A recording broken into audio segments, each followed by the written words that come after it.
Hello friends, I am सीमा अग्रवाल।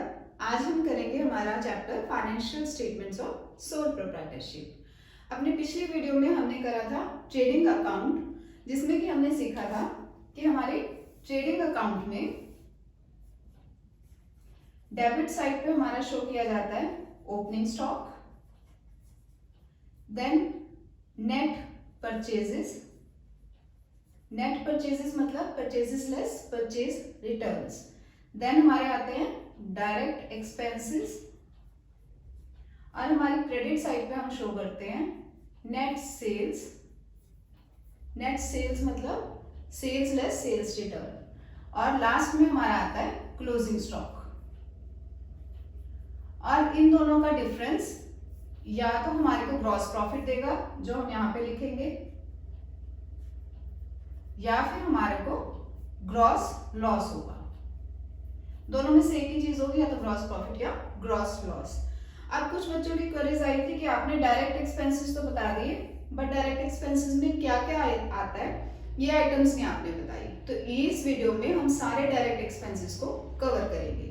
तो सबसे पहले है हमारा कि हमारे डायरेक्ट एक्सपेंसेस होते क्या है। डायरेक्ट एक्सपेंसेस वो एक्सपेंसेस हैं जो कि परचेज ऑफ गुड्स को परचेज करने के लिए होते हैं, या फिर उन गुड्स को गोडाउन तक, फैक्ट्री तक लाने का खर्चा, या हमारे मैन्युफैक्चर करने का खर्चा। दैट मीन्स कोई भी खर्चा जो कि फैक्ट्री में गुड्स के आने से लेके गुड्स के मैन्युफैक्चरिंग तक, वो सारा खर्चा हमारा डायरेक्ट एक्सपेंसेस की कैटेगरी में आता है।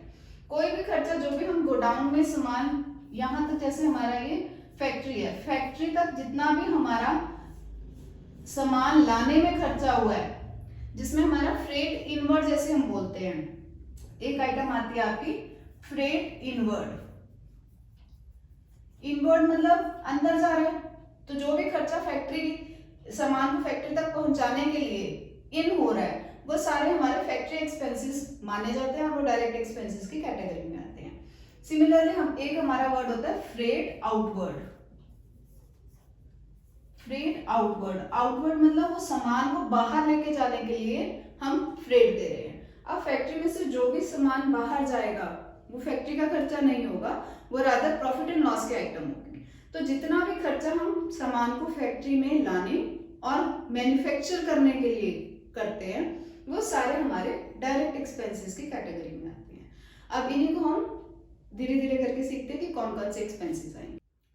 सबसे पहले हमारी आइटम आती है कैरेज और फ्रेट इनवर्ड। ये तो अभी हमने किया है कि फ्रेट इनवर्ड या कैरेज इनवर्ड हो तो जो भी रॉ मटेरियल या गुड्स जो हमने ट्रेड किए हैं उनके ऊपर जितना भी कैरेज पे किया जा रहा है to bring those goods in the factory, वो हमारी डायरेक्ट एक्सपेंसेस की कैटेगरी में आएगा और हम उसको ट्रेडिंग अकाउंट में शो करेंगे।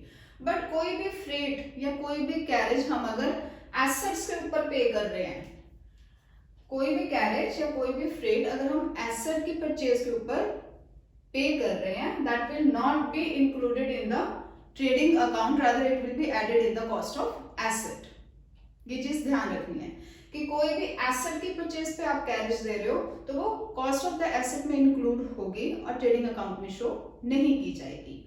नेक्स्ट हमारी आइटम आती है वेजेस। वेजेस मतलब amount pay to the workers who are working in the factory.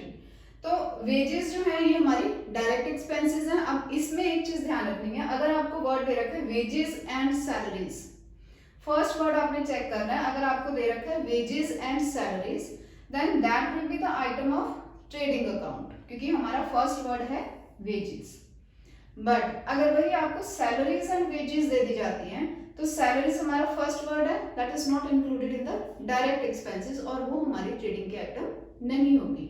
तो ये चीज ध्यान रखनी है, यहाँ पे बहुत गलतियां होती हैं। जब भी वेजेस एंड सैलरीज होंगी तो आप ट्रेडिंग अकाउंट में लिखोगे, अगर सैलरीज एंड वेजेस दे रखी है तो ट्रेडिंग अकाउंट की आइटम नहीं है। और एक और चीज, wages on the installation of machinery, किसी भी एसेट की इंस्टॉलेशन पे अगर आप वेजेस पे करते हो then that wages will be included in the cost of asset and will not be shown in the trading account. ये छोटी छोटी चीजें जिनको ध्यान रखना है ताकि आपका ट्रेडिंग अकाउंट ठीक बने। नेक्स्ट हमारा पावर, इलेक्ट्रिसिटी या फ्यूल, मतलब फैक्ट्री में जितनी भी इलेक्ट्रिसिटी यूज की जाती है या हमारे को मशीन्स को चलाने के लिए कोल वगैरह जितना जितना भी यूज किया जाता है वो सारा खर्चा हमारा डायरेक्ट एक्सपेंसेस में आता है। जिसमें अगर आपको फैक्ट्री लाइटिंग दे रखी है, फैक्ट्री लाइटिंग का अगर खर्चा दे रखा है तो वो डायरेक्ट एक्सपेंसेस मान के आप ट्रेडिंग अकाउंट में शो करोगे। नेक्स्ट आपका मैन्युफैक्चरिंग एक्सपेंसेस, ये डायरेक्ट एक्सपेंसेस है क्योंकि मैन्युफैक्चरिंग फैक्ट्री में जो मैन्युफैक्चरिंग होती है उसके खर्चे हैं, तो नेचुरली वो डायरेक्ट एक्सपेंसेस की कैटेगरी में ही आएंगे और ट्रेडिंग अकाउंट में ही शो किए जाएंगे। देन आता है फैक्ट्री रेंट।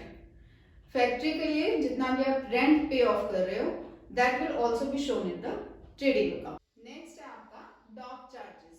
डॉक चार्जेस तब पे करने पड़ते हैं जब हम गुड्स मंगवाते हैं थ्रू शिप्स।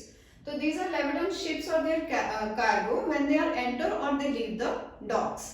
तो डॉक चार्जेस जब हम गुड्स इंपोर्ट करते हैं, अगर आपको स्पेसिफाइड है गुड्स इंपोर्ट किए हैं तब भी, और अगर कुछ भी नहीं स्पेसिफाइड है और सिर्फ डॉक चार्जेस दे रखे हैं then that will be included in trading account. Then import duty और कस्टम ड्यूटी। सिमिलरली जब हम गुड्स इंपोर्ट करते हैं तो हमारे को इंपोर्ट ड्यूटी भी पे ऑफ करनी पड़ती है। अब क्योंकि ये परचेज ऑफ गुड्स के ऊपर हमारे को ड्यूटी पे ऑफ करनी पड़ती है, इसलिए this will be included in the category of direct expenses and are shown in the trading account. Next है आपका ऑक्ट्रॉय। ऑक्ट्रॉय क्या है? These are the charges levied by the municipal committee when goods enter the city. ये भी आपकी direct expenses की category में आता है। लास्ट है आपका रॉयल्टी। रॉयल्टी क्या होता है? जब हम ऑनर को अमाउंट पे करते हैं टू यूज हिज और हर पेटेंट। किसी ने कोई चीज अपने नाम पे पेटेंट कराई हुई है और अगर हमने उसकी वो पेटेंटेड चीज को यूज करना है तो हमारे को ऑनर को रॉयल्टी पे करनी पड़ती है। अब क्योंकि इससे हमारी कॉस्ट ऑफ प्रोडक्शन इंक्रीज होती है, इसीलिए ये डायरेक्ट एक्सपेंसेस की कैटेगरी में आता है and are shown in the trading account. More और लेस सारी आइटम्स हमने डायरेक्ट एक्सपेंसेस की इनमें कवर कर ली हुई हैं, बट मोटी बात ये याद रखनी है कि जो भी खर्चे फैक्ट्री से रिलेट करते हैं, मैन्युफैक्चरिंग से जितने भी आपके खर्चे रिलेट करते हैं, they all will be the direct expenses and will be shown in the trading account. Hope आपको ये डायरेक्ट एक्सपेंसेस समझ आए होंगे। If you like my video please do like, share and subscribe. Thank you.